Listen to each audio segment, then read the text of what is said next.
Hello guys, good morning. সকলে কেমন আছো? আশা করি ভালো আছো। তো পায়েল সাহা চ্যানেলটাতে তোমাদেরকে অনেক ওয়েলকাম। তো আজকেও আমি আমার ব্লগ শুরু করলাম সকাল থেকে। তো আজকে আর ঘরের ব্লগ বা রান্নার কোনো কিছু না। আজকে গেছিলাম মায়ের মন্দির, জগপুরের মা মনসা মন্দির। তো সেইটারই ভিডিও তোমাদের সঙ্গে শেয়ার করলাম। তো আজকে আমি এখন বেরিয়ে গেছি, সকাল সকাল স্নান টান করে বেরিয়ে গেছি। বেরিয়ে রেডি হয়ে আমি রায়ের বাবা আর আমার রায়ের বন্ধু তার মা বাবা, আমরা 6 জনে গেছিলাম। তো দেখো আমাদের মেদিনীপুর টাউনটা তোমরা একবার দেখে নাও।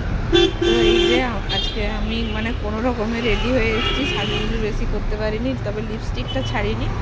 লিপস্টিক ঠিক করেছি, লিপস্টিক ছাড়া ঠিক লিপস্টিক করতেই হবে। তো ওরাও উঠে গেল গাড়িতে। তো একসঙ্গে আমরা সবাই যাচ্ছি। এটা রায়ের বন্ধুর মা, বন্ধু আর ওর বাবা সামনে বসেছে।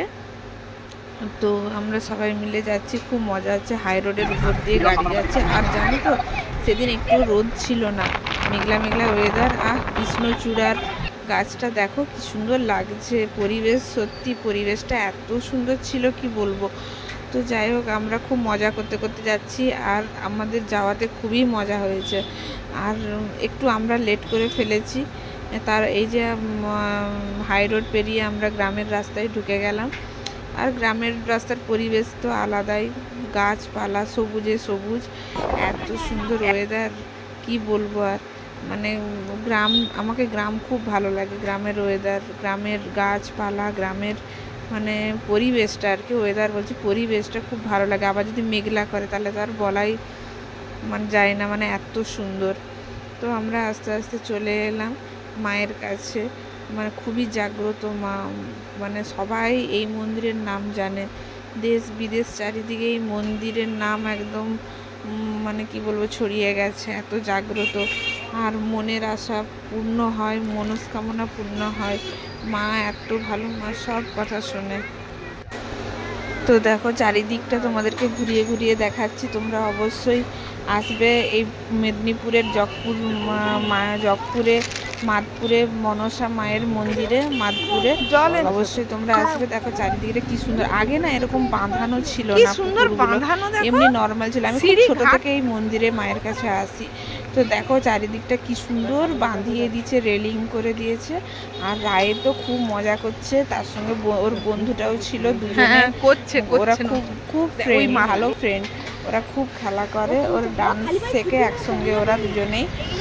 তো সেখান থেকে আমাদের পরিচয়। এখন আমরা, ওর মা আর আমরাও এখন খুব বন্ধু হয়ে গেছি। তো যাই হোক, এখানে আমরা পুজোর সব সামগ্রী কিনে নিচ্ছি। আর শনি মঙ্গলবার প্রচুর ভিড় হয়। আমরা গিয়েছিলাম বৃহস্পতিবার, এটা বৃহস্পতিবারের ব্লগ।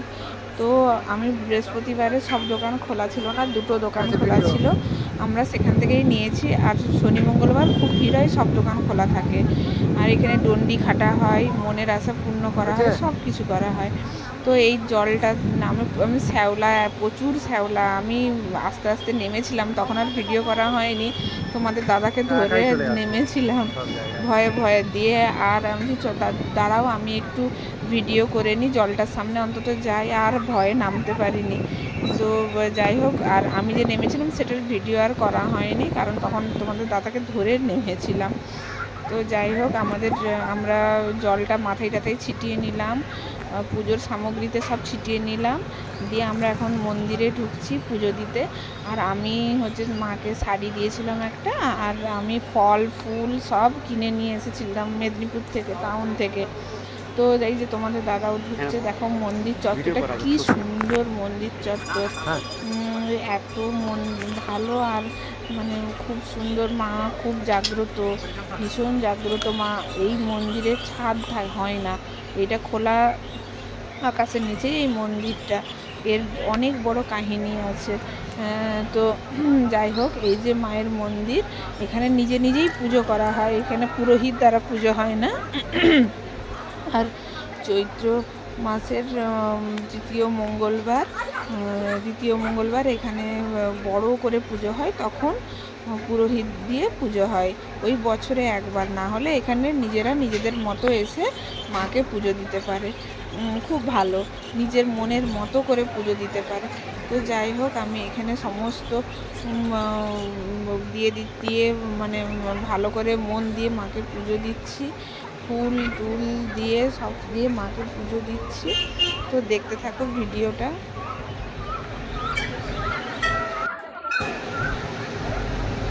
এইটা হচ্ছে, এটা একটা পদ্ম ফুল, এটা পদ্ম ফুলের সেই পাতার মতো। আর এখানে হচ্ছে যে ওই ঢিপির মতো আছে, মা আছে। আর ওইখানে দেখো মাকে দেখতে পাচ্ছ, সবাই দাঁড়িয়ে আছে, ওখানে মা আছে। তো আমি পদ্ম ফুলটাকে ভালো করে ফুটিয়ে নিলাম, ফুটিয়ে মাকে দিলাম। আর হচ্ছে যে আর খুব ভালোভাবে পুজো দিয়েছি। আর আমাদের রাইকে দেখো খুব মজা করছে, আর সিঁদুর নিয়ে ঘুরছে, মামামের কপালে দিবে। তো যাই হোক, আমি পদ্ম ফুলটা মাকে দিয়ে ওর দেওয়া সিঁদুরটা আমি পরলাম, ও আমাকে পরিয়ে দিল। সেটা তোমাদের দাদা ভিডিও করেনি, আমি তাই খুব চিল্লাচ্ছি, তুমি ভিডিও করলে না কেন? আমার কুচকি মাটা আমাকে সিঁদুর পরাচ্ছিল। তো যাই হোক, এই যে সিঁদুর দিচ্ছি মাকে সিঁদুর দিচ্ছি। আর দেখো কত সবাই পুজো করছে, তবে ভিড়টা আজকে একটু কম আছে, শনি মঙ্গলবার প্রচুর ভিড় হয়, প্রচুর। এই যে দুধ দিচ্ছি, দুধ, কলা, বাতাসা এইসব দিয়ে মাকে পুজো দিয়েছি। ফুল, এই যে মালা নিয়ে এসেছি একটা। আর এখানে যে এই যে শাড়ি দিলে ওইখানে টোকন কাটতে হয়, টিকিট কেটে তারপরে শাড়িটা দিতে হয়। তো 30 টাকা নেয় শাড়িটা দেওয়ার জন্য। ওই জন্য আমাকে ওই দিদাটা বলতে এসেছে যে তুমি শাড়ি দিবে, আমার হাতে শাড়ি দেখেই উনি এসেছেন, এসে বলছে তুমি শাড়ি দিবে, তাহলে তোমাকে 30 টাকা দিয়ে টিকিট কাটতে হবে। সেই জন্য আমি বলছি ঠিক আছে, আমি এই শাড়িটা মাকে কিন্তু পরিয়ে দেবো। বললো ঠিক আছে। আমি শাড়িটা যথারীতি খুব সুন্দর করে জড়িয়ে মাকে পরিয়ে দিলাম। পরিয়ে আমার খুব মজা হলো, খুব ভালো লাগলো, মন দিয়ে পুজো দিলাম, দিয়ে 30 টাকার টোকনটাও কেটে নিলাম। তো যাই হোক, এবারে ভালো করে পুজো টুজো দিয়ে বাড়ি ফেরার পালা। এই যে রাস্তায় একটু বাচ্চারা খেলো, আমরা একটু ভাত খেয়ে নিচ্ছি হোটেলে। তো দেখো ওয়েদারটা কি সুন্দর, আমরা চলে এলাম। তো ভিডিওটা কেমন লাগলো অবশ্যই লাইক করো, কমেন্ট করো, শেয়ার করো।